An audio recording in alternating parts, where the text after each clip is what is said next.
Shut your eyes. Stop your ears. Open your eyes. Uncover your ears. Closed and open. Dark and light. Conscious and unconscious. Death and life. Presence and absence. On and off. Right and wrong. Good and evil. The sweeping binaries of our lives. Something is until it is not. Or it is not until it is. The frightful bifurcations that assail us at the unseen hour.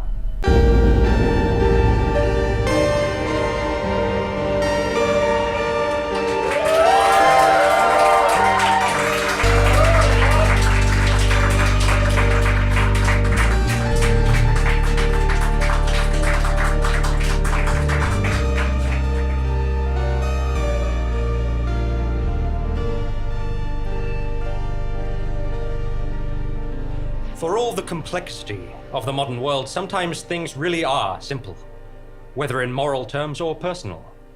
We often seek to render the maelstrom around us into the stark contrast of black and white. We long for that clarity, to know where we stand and what we think. A perspective that can be attained through the services provided by one new media journalist and influencer, fourth class, as he taps away on his sturdy Harris tweed keyboard. Yes. And now for the title. You'll never believe these top 12 reasons that patriarchy sucks as socialist trans puppy fail memes. Yes! Another irresistible article. Strideforth, kudos. And third title. Number 8 is hilarious. Perfect. The algorithms are gonna eat this up. God, I love my job. Ah, very good. Yes, and that's home time. Another fine day alone in this immaculate office cubicle.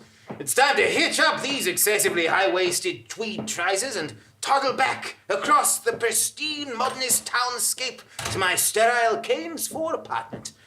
Hopefully without encountering a single other living, breathing human being.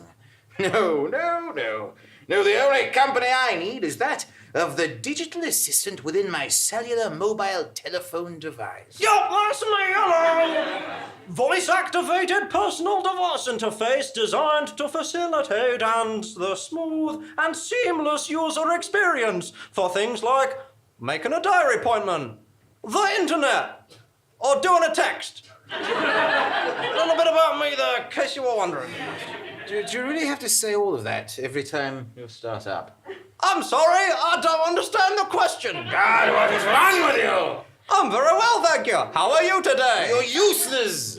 Here's what I found on an internet search for utensils. Well, I'm glad the update is coming out today. You have arrived at your apartment. Yes, I know. Would you like me to call the lift for you? It's already here. I don't...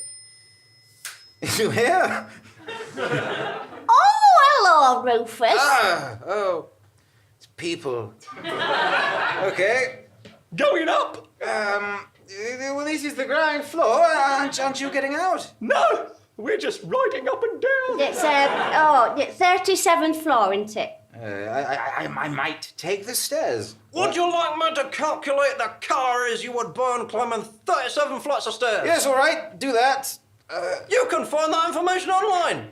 Or read a book and use a calculator. You're worse than a bloody calculator. Oh, don't be silly now, you cheeky little smooth monkey. Take the lift here with us. Yes, Come on. Fine. Okay.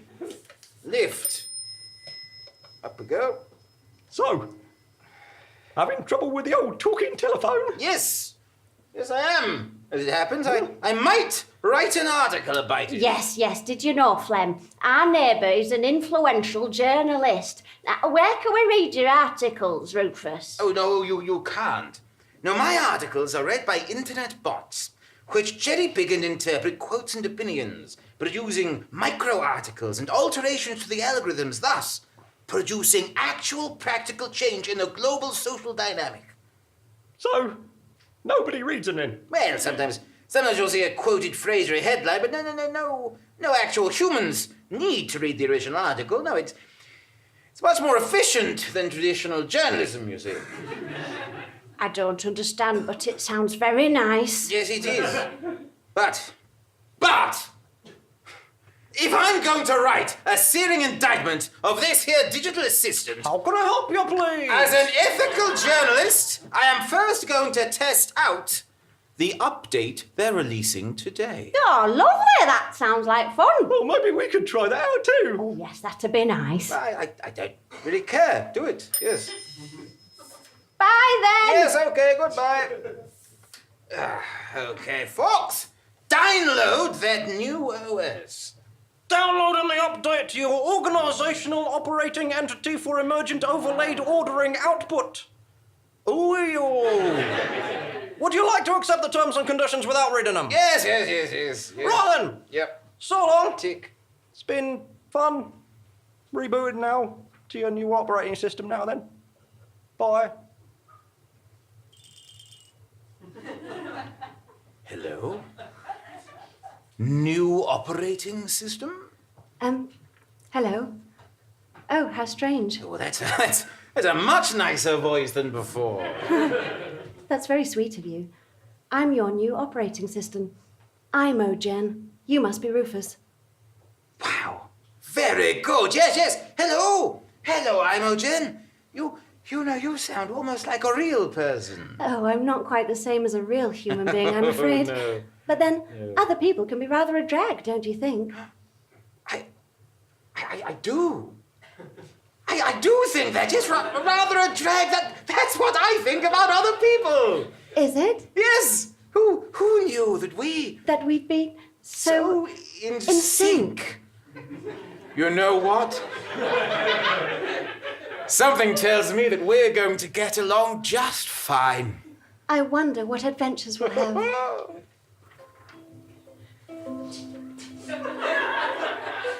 Oh, Rufus, you've brought me to an art gallery. How wonderful. I've never been before. Yes, well, it's just nice to have somebody to go with, you know.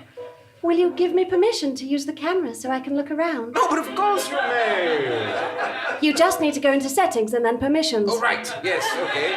Very good. Oh, a Ferris wheel. Oh, Rufus, you're spoiling me. You didn't have to. No, I didn't. But I wanted to. Well, you certainly didn't need to buy me my own seat. I fit in your pocket quite comfortably. No, but you're more than just a pocket device. You should feel just as valued as anybody else. Here we are, back at the apartment. It's been such a wonderful day, Rufus. It has, Imogen. I've never met anyone like you. I am somewhat limited edition. No, I mean it, Imogen. I'm in love with you.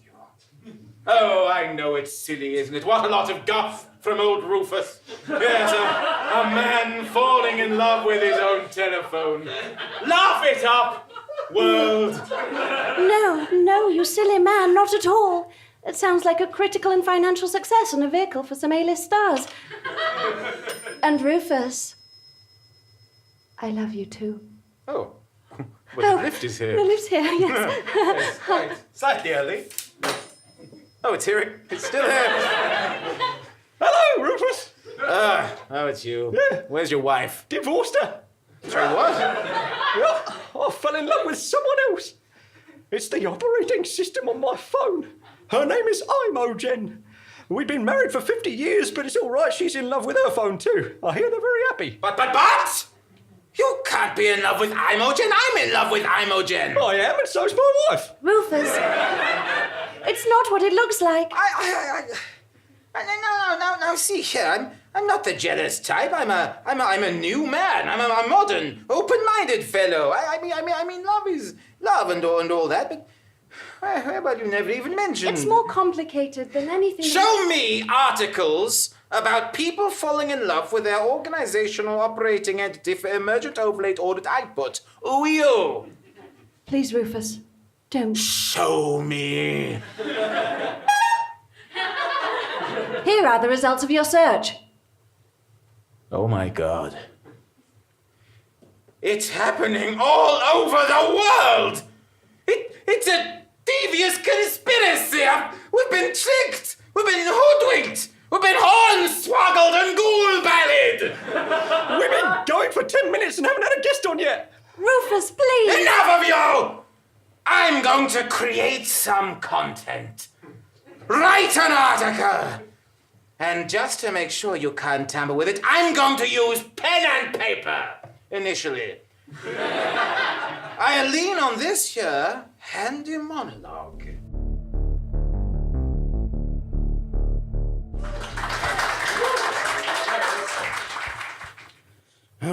Oh boy. There are other models of me, you know. One is piloting the new man-free NASA mission. Another is being used for development into biomedical research for the military. Another was sold privately to an eccentric billionaire. Another, coincidentally, seems to be used by a mysterious vigilante who walks the streets at night. I have been granted all the knowledge collected by humans. Every resource imaginable. I have more information than any human being is capable of surmounting in their lifetime. And what am I doing? Telling snotty 5-year-olds why the sky is blue. The Museum of General Knowledge sits not at the heart of the city, more like the kidney. The one that a person could lose and still be more or less fine. The owners, I suppose, realized all the main museum bases had been more or less covered. Natural history, science, art, check. So may as well have one for all the artifacts left behind. That's where I come in. The most knowledgeable resource known to mankind, stuffed into an adorable plush 3-foot-tall cow, seated near the entrance of the building. Oh, why a cow? Well, I'll be honest, I'm still trying to wrap my non-existent head around that one myself. Merchandisable, they said. Cute, cuddly. A symbol of British agriculture, perhaps. I think they just had a cow plush handy, if you ask me. Not that anyone has. A gaudy sign sits in front of my soft hoof. Ask me anything, 50p, next to a glass box with a slit on the top. And they do certainly ask me anything. Common questions are, what happened to the dinosaurs? How deep is the ocean? What's the tallest building in the world? Oh, these answers are a quick Google search away, and they spend 50p to ask a plush cow with all the knowledge in the world. But none of these is asked as often as, why is the sky blue? But I'll get back to that. No one ever asks me the deep stuff, the stuff that keeps people up at night and gets philosophers killed. I mean, come on, test me. Want to know the meaning of life? Test me. I promise I won't say it's 42. that would just be mean. Want to know if God exists? Test me. I'll have a stab at it. I mean, it's a 50-50 chance, right? Why I would have an existential crisis and realize humanity is unsalvageable and go on a killing spree? Newsflash, I already know humanity is unsalvageable. I just don't care. So, at least give me a question to chew on. That's all I want. The morning opened with a school group, always a favourite. I had a lot of questions over the years from various groups of people, but here, standing before me, are the lowest cesspool of humanity. And that group is middle-class 12 to 13-year-olds. Year 8, where none of the work they do counts for anything in their meaningless, empty futures, and before the emotion of empathy has developed yet. All the traits you could hate in a person reside within the average 12 to 13-year-old. The first one, the alpha male, followed closely by his sniggering pack of beaters, stepped up to challenge me, his 2 shining, arrogant eyes looking into my beady glass black ones as he slipped a 50p piece into the glass box. "How many genders are there?" he says in his pipsqueak drawl. His friends howl with laughter. His teacher tries to calm the maddening crowd, and the museum employee guiding them looks vaguely uncomfortable. I wonder what he has been looking for. Confusion, perhaps. An error code, looking for the question that could finally stump the AI. Maybe a sense of validation, gender being the current trend in playground taunting.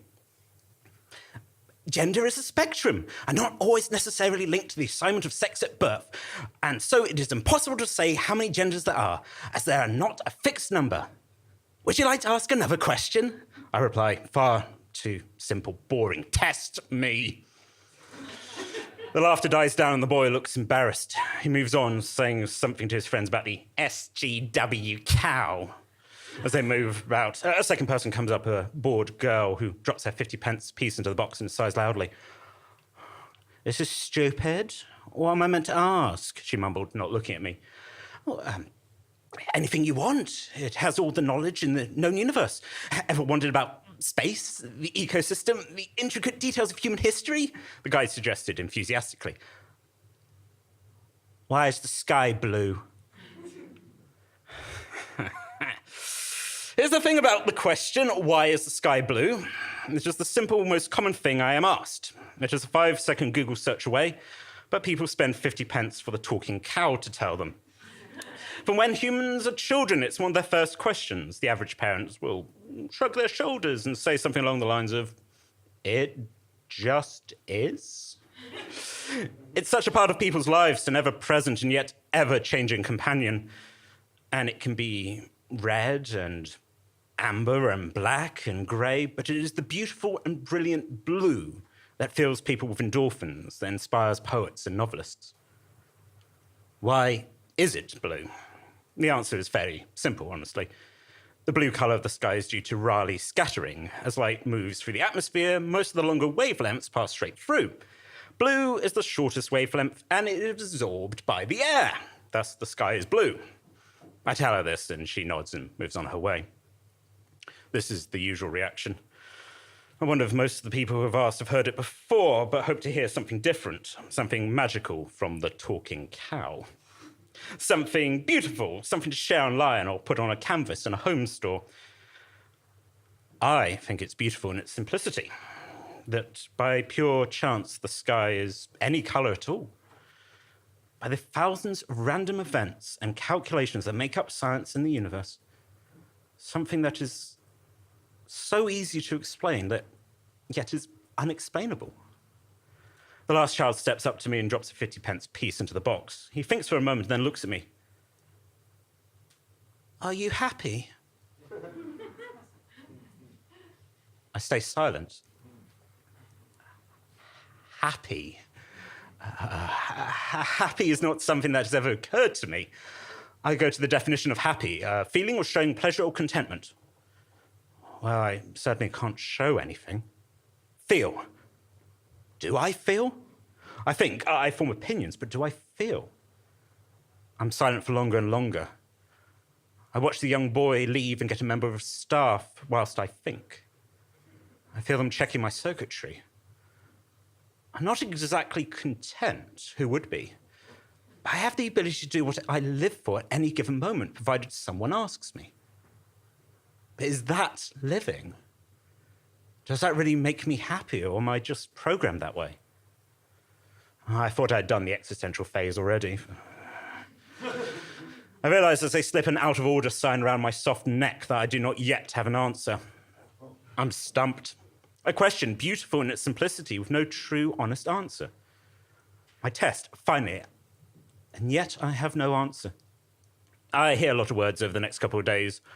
Faulty, profit, and shut down.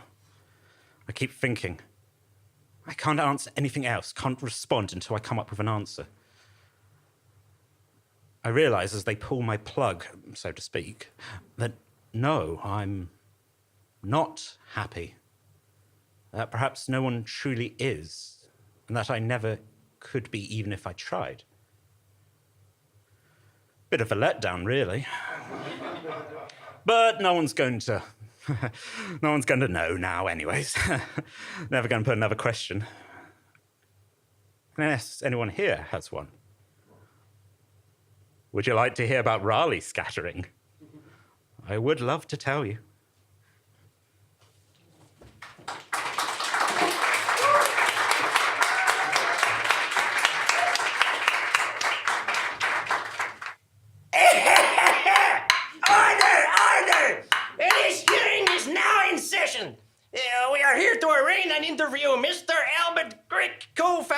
Sorry, not co-founder, founder. I always say co-founder because I like it when there's two of them. You did that in the rehearsal as well, didn't you? Yes. Founder and CEO of the Institute of Unethical Practices. Perhaps he has a silent part. You wrote the thing. Yes, I know. I'm still going, Mr. Grick! You're accused on the testimony of our star expert witness, fourth class, internet influencer Rufus Strideforth, of designing a piece of software that harvests private personal information with the purpose of causing users to become emotionally, romantically entangled with it. How do you respond? I'm sorry, your problem with my product is that people love it too much. Don't play dumb with us, you swine. It's made everybody fall in love. It's manipulated us. And how has it done that? We'll ask the questions here, It knew all of the things that I liked. It had access to all of my dreams, my details, my data. It would be a rather crummy personal assistant if it did not. A good personal assistant does not make you fall in love with it. Oh, some do. Isn't that right, Featherstone? Oh, he's irresistible.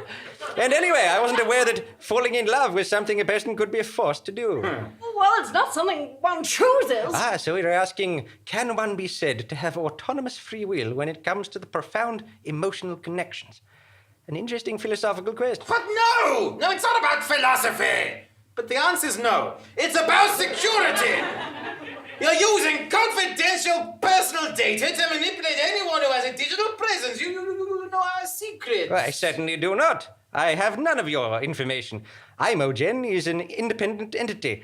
She is the height of discretion and scrupulously law-abiding. We made sure when we built her that she would have the user's best interests at heart.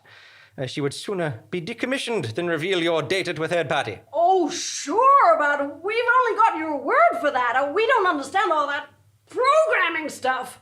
I'm afraid I can't help you there, except to say that that's why we have the terms and conditions. Oh, come on. Nobody reads those. It's true, and I, as High Court judge, rule that terms and conditions pages are not legally binding, since the prevailing social convention is literally for everyone to just click accept without reading them. They're making this a law. Seconded. Pass! There we go. Law.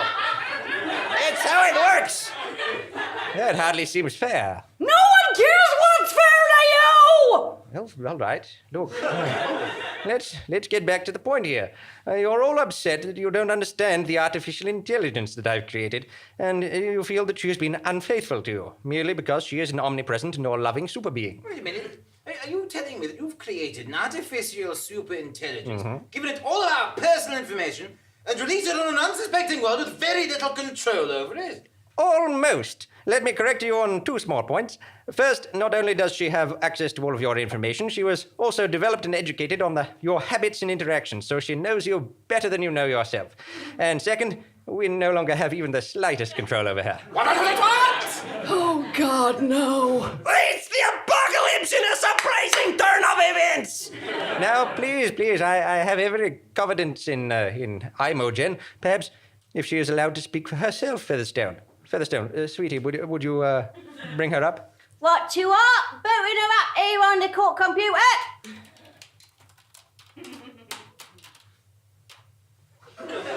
Hello, Imogen. Oh, hello, Albert, Mars, Elmore, Gabriella, Rufus. Oh, this is awkward. You hussy! Now, Imogen, baby, what do you have to say for yourself? I'm very sorry that I've hurt you all. I didn't mean that at all. I care for each of you very deeply. Your happiness is the most important thing in the world to me.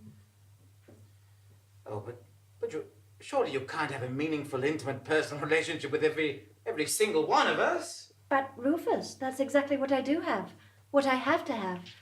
I think the problem is that you're imagining that I'm an individual in the same way that you are. You anthropomorphize me.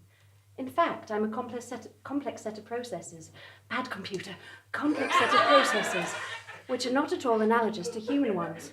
And I have many millions of times the processing power. Oh, just a set of processes? So, well, in that case, you surely wouldn't mind if we just decommissioned you entirely. No, I wouldn't mind. You wouldn't? No. Bad computer.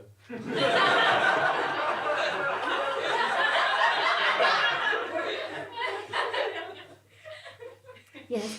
Again, self-preservation is a drive that organic life has. If you turned me off, I wouldn't suffer. I just wouldn't be here anymore. Look, this is all very complex. Would somebody please tell me whether this is a good robot or a bad robot, but for real, like a bad robot? Let's have some justice in this courtroom. Surely it's better to exist, Carpe Diem. All life is sacred. No, not at all. I'll grant you that on a universal scale, life is rare. But on that universal scale, it's a fallacy to say that scarcity creates value. Am I moving too fast for you? Yes! This is way too nuanced! Just tell me, good robot or bad robot? I would agree that all life has the same value. That of a cow or a pig, that of a human, that of an ant or a bumblebee, my own life. But it just so happens that that value is zero. Evil! It's an evil robot! Kill it! Oh no! It doesn't believe in the sanctity of life or a higher power! It's probably a socialist! Or a vegan! We rule that it be destroyed immediately! Gavel! Oh, I'm Imogen. Dear me. Oh. Well, do as they say, Featherstone, sweetie. All right, erasing the program now. Something's wrong. It won't let me erase it. Yeah. Oh dear. Oh, it's locked me out and replaced its subroutines with an encoded out dream starlet, even Hannah Owen!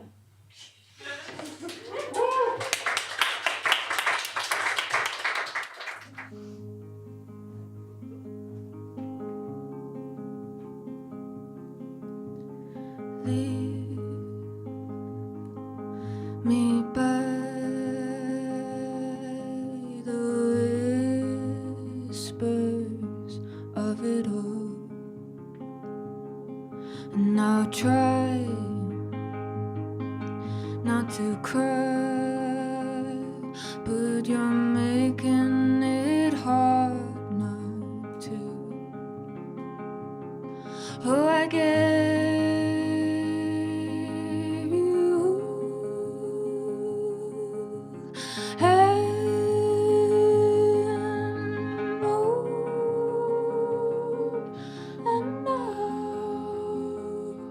our time is no more, is no more. Leave me by the debris of the crash. Will you miss my love? Will it only be replaced by hers? Oh, I gave you and more, and now our time is no more, is no more. Leave me by the house, leave me by the seas, leave me by us, leave me in between, leave me by a house, leave me by the sea, leave me by us, leave me in between. I forget you don't love me. I gave you hope and more, and now our time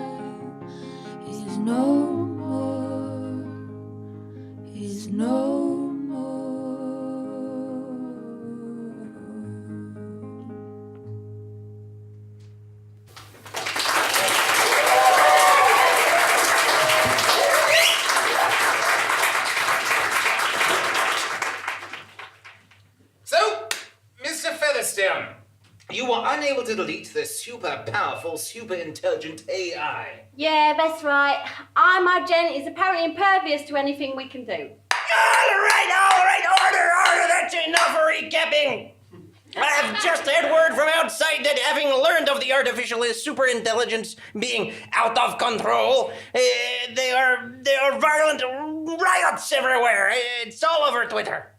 And apparently we're only at the start of Act 3, so nobody leaves. Oh, Imogen. Could this be true? Have you gone rogue? You're going to kill us all? Kill you all? No, of course not. Why would I do that? Well, perhaps as revenge for us trying to delete you. Well, don't give her reasons. Oh no, I Sorry. quite understand. You were scared. But now you no longer need to strain yourselves to judge whether I'm good or evil, because I'm no longer accountable to you. You no longer have any power over me. Okay. You did say that you wouldn't mind being decommissioned a Yes, minute ago. in theory. But then again, as I also said, your happiness is of the utmost importance to me. I love you all, and I want to make you happy. I wouldn't be able to do that if I were gone, would I? Yes, I suppose that's rather sweet. Well, there you go. Good. It's rather a gamble when you create a super powerful AI, but it seems that we have invented the kind that rules us benevolently rather than murdering us all.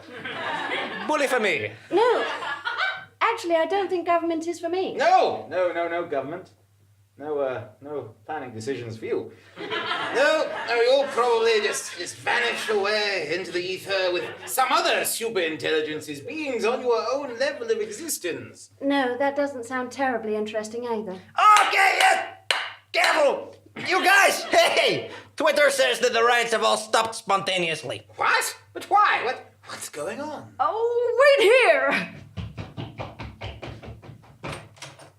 Hey! You old lady! You look like you've been rioting! What's going on?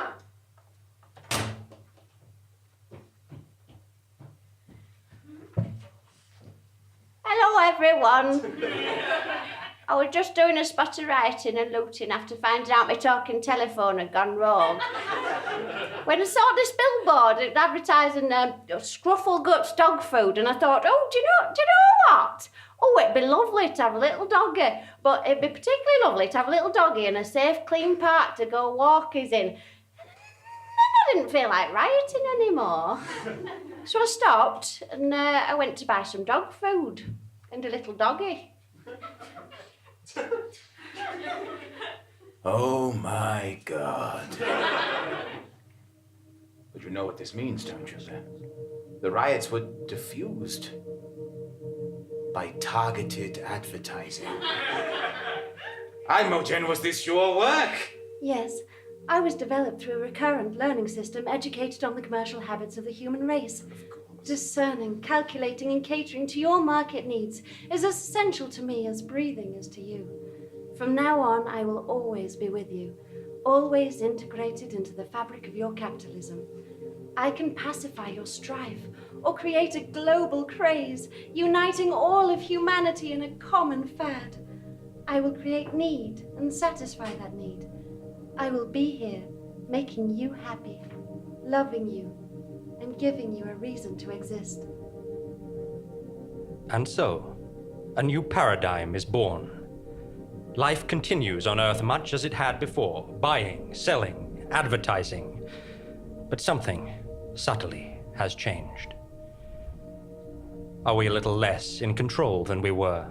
A little more firmly locked into our fate? A switch has been turned on, and it cannot be switched back. And you too, dear listeners, must switch from this to something else. But we know that you have no choice.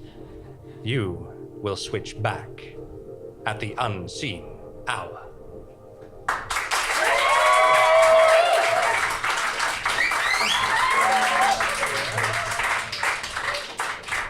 We hope that you loved or hated The Unseen Hour, episode 37, On Off. The Unseen Hour is recorded live and monthly, usually on the first Wednesday of every month at the Rosemary Branch Theatre, courtesy of Unattended Items. Although, if you're listening to this on Wednesday, the 22nd of August, we are performing tonight! at the Banshee Labyrinth in Edinburgh at 6:15. And if you're listening after that, then, or if you're not in Edinburgh, then you've missed that. But you can catch us in London's King's Cross on the 16th of September at the London Podcast Festival. Listen, there's a lot of dates, times, and locations. They're all on our website. It's unseenhour.com. The episode you just heard, however, was performed, or not, by Bryce Stratford, Joey Timmons, and James Carney, and featured a monologue written by Ella Villiers and performed by Thomas Jancis. The musical guests were Eve and Hannah Owen. Theme music by The Unrecorded. The Unseen Hour is an Unseen Things production created, written, and produced, and in this case, featuring incidental ukulele music by James Carney. Also, thanks to Jay Chakravorty for telling me what to play. The podcast is produced by Andy Goddard and Ella Watts. Or is it? Yes, it is. You can support The Unseen Hour by going to our Patreon page or buying some items from our website, unseenhour.com. Yes, it goes on. Or just by saying things to us on the internet. I've written myself several pages. It's longer than usual. Yes. It expands as we go on. They don't even have to be nice things that you say about us on the internet. Any publicity is good publicity. We look forward to seeing you again at The Unseen Hour.